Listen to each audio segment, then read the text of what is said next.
الله الله الله الله الله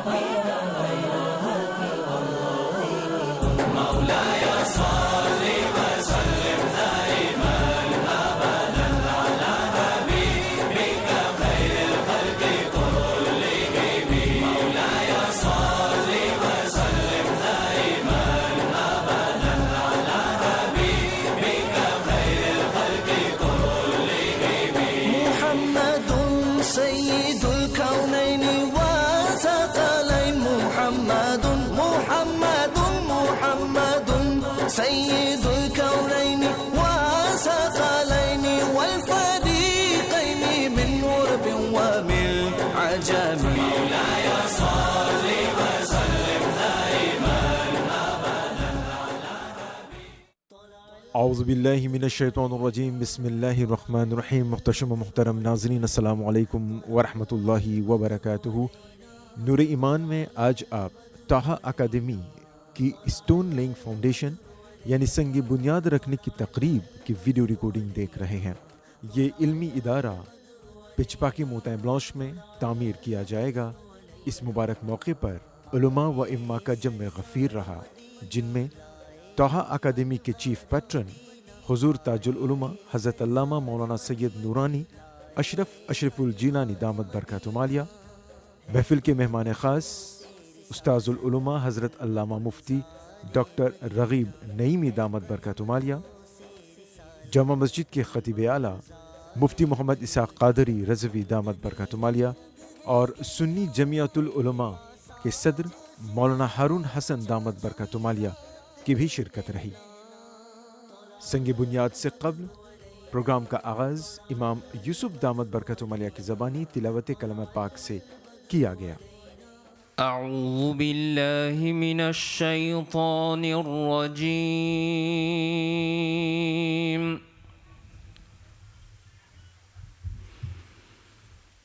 بسم اللہ الرحمن الرحیم،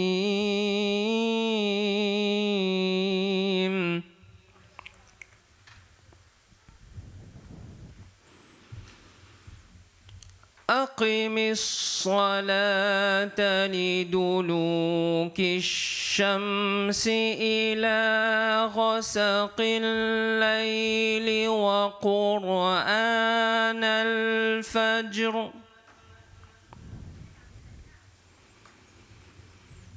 إن قرآن الفجر كان مشهودا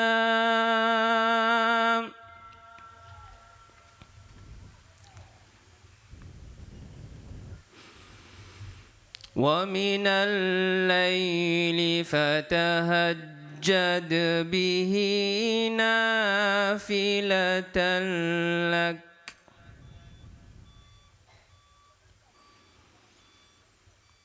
عسى أن يبعثك ربك مقاما محمودا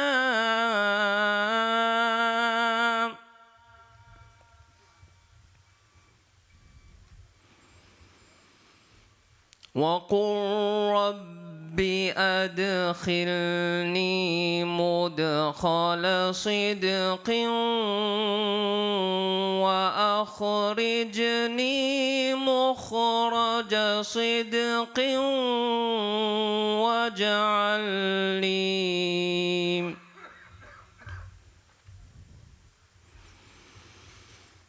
مخرج صدق واجعل لي من لدنك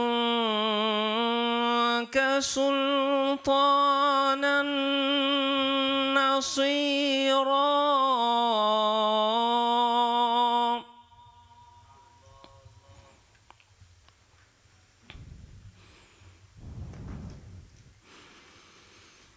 وقل جاء الحق وزهق الباطل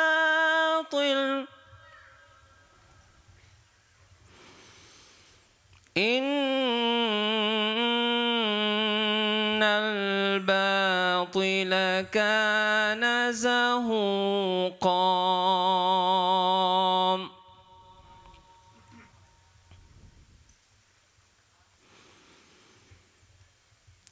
وننزل من القرآن ما هو شفاء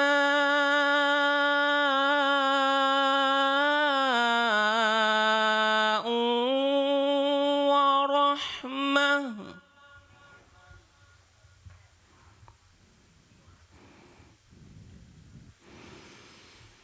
وننزل من القرآن ما هو شفاء ورحمة للمؤمنين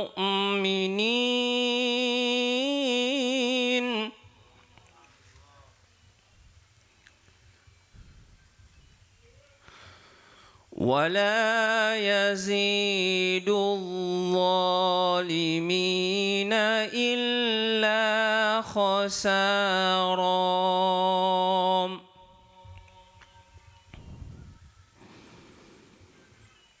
وإذا أنعمنا على الإنسان أعرض ونأى بجانبه وإذا مسه الشر كان يئوسا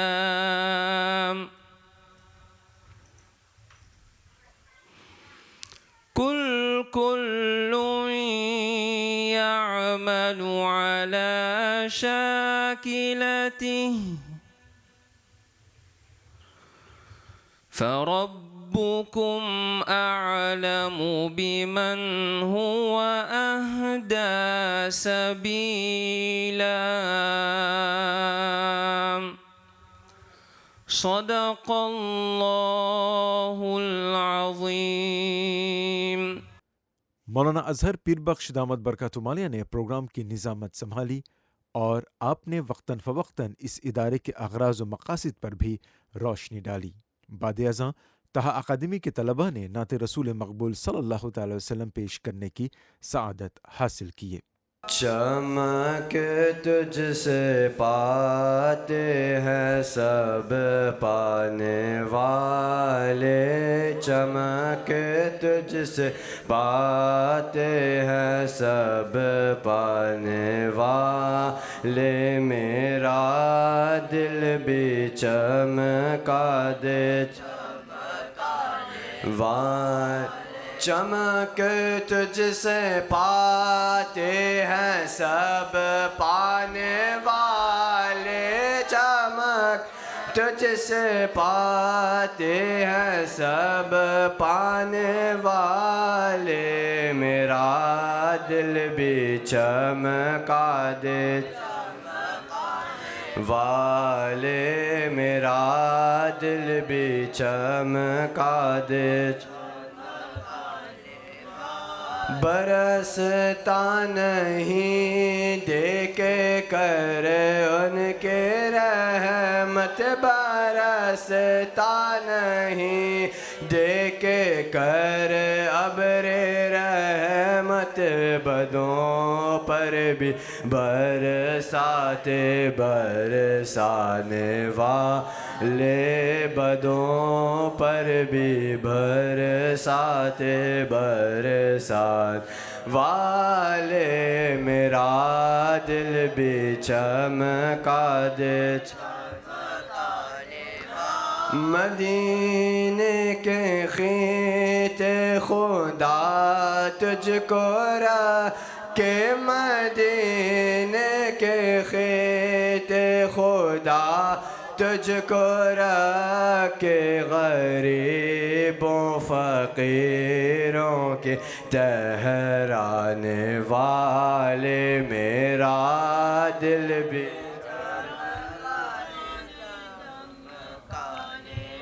رہیں گا یوں ہی ان کا چرچا رہے گا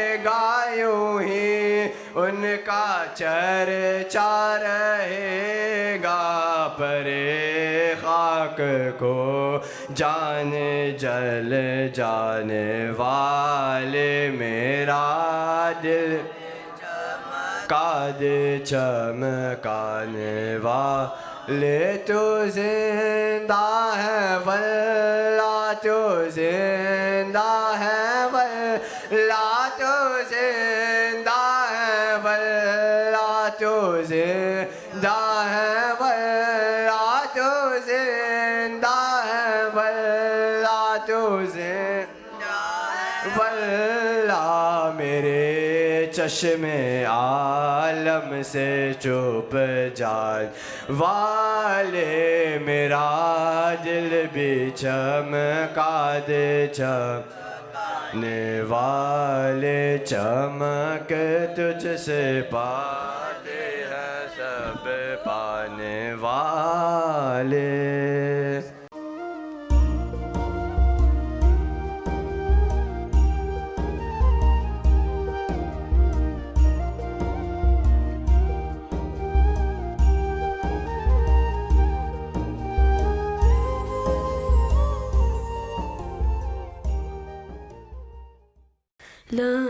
لمحات نظیروں کا فی نظر لمحات نظیروں کا فی نظر مثل تو نہ شد پیدا جانا جگراج کو تاج تو رے سر سو ہے تو جگراج کو تاج تو رے سر سو ہے تجھ کو شہد سرا جانا یا رسول اللہ یا حبیب اللہ یا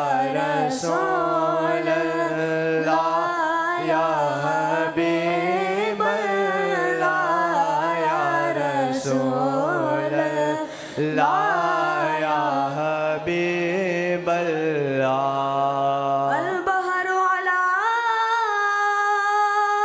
والموج تغا من بے کس طوفان ہو شروبا من بے کس طوفان ہو شروبا مجدار میں ہو یا رسول اللہ مجدار میں ہو بگری ہے ہوا مورے نیا پار لگا جانا یا رسول اللہ یا حبیب اللہ یا رسول اللہ یا حبیب یا رسول اللہ یا حبیب اللہ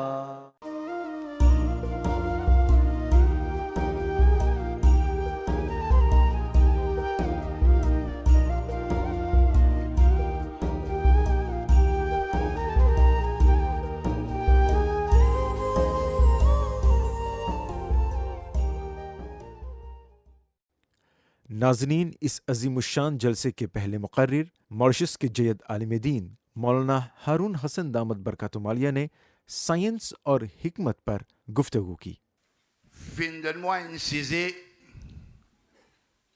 connaissance, la science et la sagesse. Allah subhanahu wa ta'ala dans le Coran al-Karim ou le Furqan al-Hamid dans 4 versets, 4 places, fin montre-nous mission des Nabi Karim sallallahu alayhi wa sallam. Dans tous les 4 versets, tous les 4 places, finjano yatlu alayhim ayatihi. Sa Rasulullah, sa première mission, lire ban verset, ban ayat. Deuxième, wayuzakihim. Sa Rasulullah, li purifier insan. Li purifier insan sur l'écho, li purifier insan sur cerveau, li purifier insan sur le cœur, li purifier insan sur roue et li purifier insan sur nafs. Me dis bien, sa Rasulullah li purifier insan sur l'écho, veut dire montrer nous façon pour purifier nos l'écho. Façon pour purifier nos cerveaux, nos façons de penser, purifier nos cœurs, purifier nos roues et purifier sa nafs qui nous est dans nous là. Quand sa Rasulullah il finit purifier sa 5 qui sont là dans nous, وَيُعَلِّمُهُمُ الْكِتَابَ Astel il enseigne juste sa Coran là, il enseigne juste sa livre là. Veut dire purification vient avant, quand ça 5 qui sont là purifié d'en haut, les là qui vous pouvez comprendre qui est là dans sa Coran là, les là qui sa Coran là pour ouvrir l'esprit, pour ouvrir les yeux, pour faire autre loin qui est là dans sa Coran là. Après, dernier fin dire, wala hikma. Et sa Rasulullah fin vient enseigne la sagesse. Nous payons le temps pour nous rendre dans le détail sa hikma là, combien de significations il y a. Ban ulama fin définir hikma par plusieurs façons. Surtout dans sa 4 versets là. Qui appelle hikma. Et parmi les définitions hikma, c'est sunnat Rasulullah sallallahu alayhi wa sallam. Et deuxième, hikma veut dire parole convenable, dans moment convenable, dans place convenable. Parole convenable, dans moment convenable, et dans place convenable. Toute parole pas fin faire pour chaque moment où reste causer. Et toute parole pas faire pour causer toute place. Et toute parole pas faire pour tout moment où causer. Chaque parole est dans sa place pour causer et dans ce moment pour causer. Alors, un certain ulama, savant fin définir la sagesse par parole convenable, moment convenable et dans place convenable.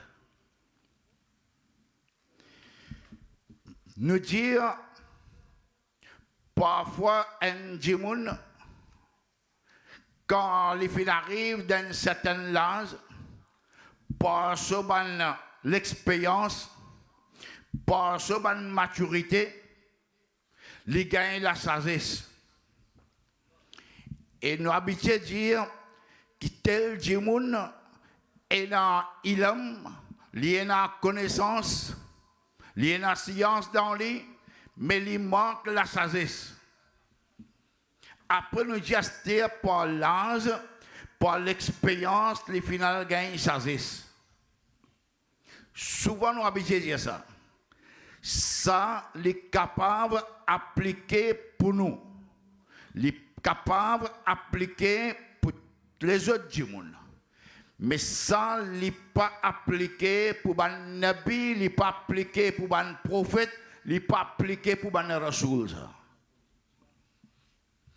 Alhamdulillah, alhamdulillah, pour nous dire, l'éducation vient avant, hikmat vient après, la sagesse vient après.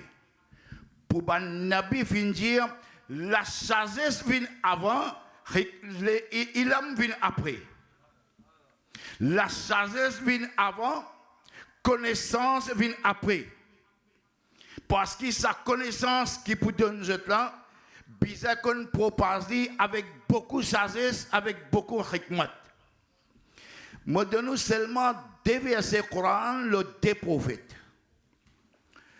Pour Sayyidina Yusuf alayhi salatu wassalam, Allah subhanahu wa ta'ala dit walamma balagha ashuddahu. Quand Sayyidina Yusuf alayhi salatu wassalam fin atteint l'âge de maturité. Atayna hukman wa ilma. Fin donne la sagesse, après fin donne connaissance. Fin mentionne sa sagesse la première. Fin mentionne la hikmat premier, après puis mentionne connaissance. Nous sommes dans Surah Qasas. Sayyidina Yusuf alayhi, Sayyidina Musa alayhi salatu wassalam. Allah tabaraka wa ta'ala peut dire, Enzu qualifie sorti d'un grand matin pour y aller faire une visite, pour y aller prendre compte qui peut arriver dans la société. Allah tabaraka wa ta'ala dit, walamma balagha ashuddahu wastawa. Quand Sayyidina Moussa alayhi salatu wassalam fin arrive là de maturité, fin vin faux. Atayna hukman wa ilma. Mo fin donner la sagesse, après mo fin donner ilm, mo fin donner connaissance. Mais quand nous disons un djimoun li gagne la sagesse, li gagne hikmat par l'expérience, par son l'âge, ça lui applique pour les autres bandjimoun. Mais pour les prophètes, les nabi, non. Depuis notre naissance, Allah finit de donner sa sagesse là. Et quand je t'ai là pour proposer ça là, je te propose avec beaucoup de sagesse. Et la sagesse n'est pas une chose aussi facile pour gagner. Allah tabaraka wa ta'ala, dans le Coran Karim, le Furqan al-Hamid, pédiano, yu'ti al-hikmata man yasha, wa man yu'ta al-hikma, faqad utiya khayran kathira. Allah tabaraka wa ta'ala, ce qu'il y voulait, lui donne la sagesse. Yu'ti al-hikma man yasha. Ce qu'il lui voulait, lui donne la sagesse. Wa man yu'ta al-hikma, et celui qui lui donne la sagesse, وَمَنْ يُؤْتَ الْحِكْمَةَ فَقَدْ أُوتِيَ خَيْرًا كَثِيرًا. Ça dit Allah fin de lui à l'abondance. Veut dire quand il gagne la sagesse, les autres qui sont, les autres bonnes faveurs, les autres bonnes bienfaits, les gagnent par à l'abondance. وَمَنْ يُؤْتَ الْحِكْمَةَ فَقَدْ أُوتِيَ خَيْرًا كَثِيرًا. Comment on fin dire? Nabi Karim sallam fin vin enseigne sa sagesse là. Ban nabi, ban rasoul, ban prophète fin vin enseigne la sagesse. Et Allah tabaraka wa ta'ala peut dire que celui qui lui voulait lui donne la sagesse, et quand il fin donne qui gagne la sagesse, il fin donne les autres ban qui sont à l'abondance. Un parmi l'exemple comment gagner la sagesse. Parmi l'exemple, comment gagner la sagesse. Nous tous connaissons le Coran Karim, le Furqan al-Hamid. Allah tabaraka wa ta'ala peut mentionner un djimoun sono qui s'appelle Sayyidina Luqman. N'oubliez pas divergence qu'il y a parmi les ulama, les nabi ou bien les wali. Mais une petite chose c'est sûr, les gens sage. Nous parlons de débat, les nabi ou soit les wali, mais seulement le Coran est mentionné comme un gens sage. Et Allah tabaraka wa ta'ala dit lui-même, mon fin de Luqman alayhi salatu wa salam, la sagesse. Mais quand fin demande Luqman alayhi salam, comment tu fin gagner la sagesse? Nek nous imagine ça bien, mon frère. Luqman alayhi salatu wa salam dit, pas trois qui sont mon fin gagner la sagesse. Pas trois moyens mon fin gagner la sagesse. Premier, c'est de Coran Hadith. Tout le temps, mon fin cause la vérité. Jamais fin un mensonge de mon langue. Jamais mon fin menti. Jamais mon fin cause menti. Deuxième, les jawa'ada ul amana. Deuxième, tout le temps, mon fin vivre honnête. Jamais dans mon la vie, mon fait malhonnêteté avec quelqu'un. Et troisième, wataraku mala yani. Et troisième, ban travail inutile, ban parole inutile, ban discussion inutile, ban débat inutile. Moi metti dans un coin, moi continue faire mon travail. Travail qui moi là pour faire tout ban travail, tout ban cause inutile. Tout ban travail inutile. Tout ban quelque chose qui m'attendait, ban quelque chose inutile. Moi pas mettre les oreilles là-bas, moi pas trouver, moi pas tanner, moi pas guetter. Moi continue faire mon travail. Alhamdulillah, thumma alhamdulillah, peut faire un grand travail, peut faire ça Toha Academy là. Nous disons mon lakia et nous disons sur l'équipe, sur les membres, continuez à faire le travail. Inch'Allah, tabaraka wa ta'ala, pour réussir dans sa mission là. Inch'Allah, tabaraka wa ta'ala, pour réussir dans sa mission là. Et nous disons, les élèves qui peuvent sortir ici, les alim qui peuvent sortir ici, les houfal qui peuvent sortir ici, pour sortir avec rempli de connaissances et rempli de sagesse. Nous demandons qu'Allah tabaraka wa ta'ala fait produire sa qualité des élèves là, rempli de connaissances et rempli de sagesse. Allah tabaraka wa ta'ala fait qaboul de ce baraka. Wa ma alayna illa al-balag. Assalamu alaykum wa rahmatullahi wa barakatuh.